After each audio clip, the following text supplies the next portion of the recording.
Sebetulnya kalau total dari, oversubscription digabungkan dengan institusi itu hanya sekitar 1,6 kali. Mhm, Barangkali yang membuat Goto berbeda dengan katakanlah saham-saham sejenis yang go public tahun lalu, timing-nya gitu ya.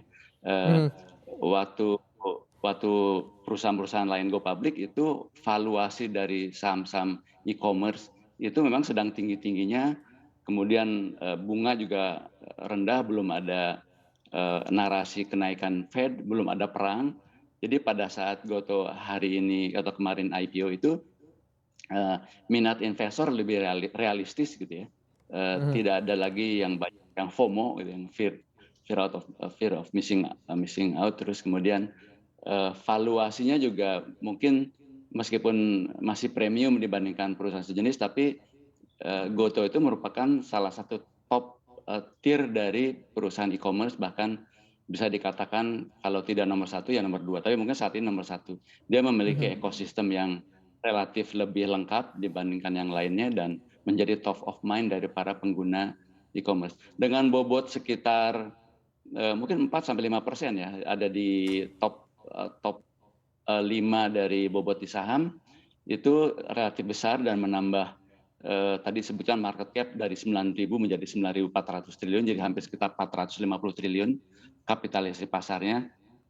Ini membuat, investor yang kinerjanya diukur berdasarkan kinerja relatif atau relatif perform fund, biasanya memasukkan, saham-saham tersebut ke dalam keranjang portofolio mereka, pilihannya apakah yang membedakan mungkin apakah akan market weight, overweight, atau underweight gitu. Kebanyakan kalau saya amati, beberapa investor institusi itu underweight, meskipun mungkin kalau Gotoh 4%, bobot di dalam portofolionya antara 2-3% gitu. Tapi ini Mhm. mungkin salah satu pilihan yang relatif menarik gitu ya, menurut kami, dan, beberapa saham sejenis yang terkoreksi juga ada potensi bottoming, bahkan beberapa saham teknologi misalnya kalau boleh menyebut nama MTEK sudah mulai recover dari bottom-nya, Mhm, seperti itu. iya.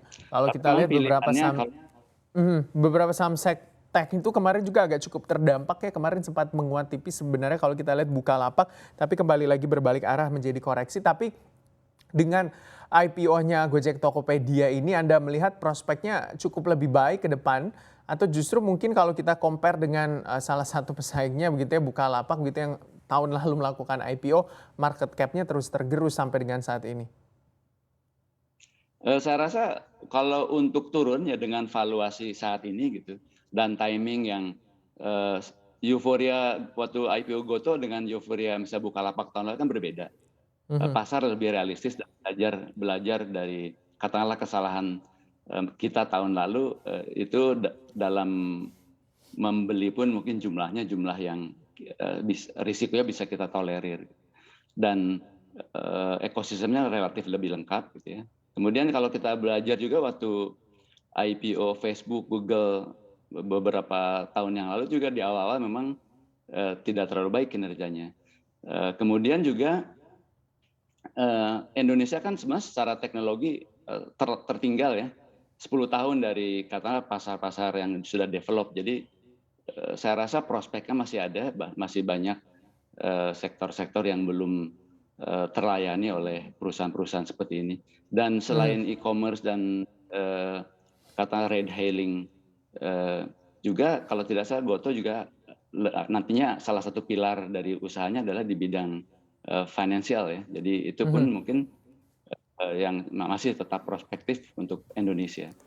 Untuk informasi lebih lengkap dan berita terkait, klik link deskripsi. Dan jangan lupa juga untuk download aplikasi CNBC Indonesia yang tersedia di Play Store dan juga App Store. Jangan lupa subscribe ya.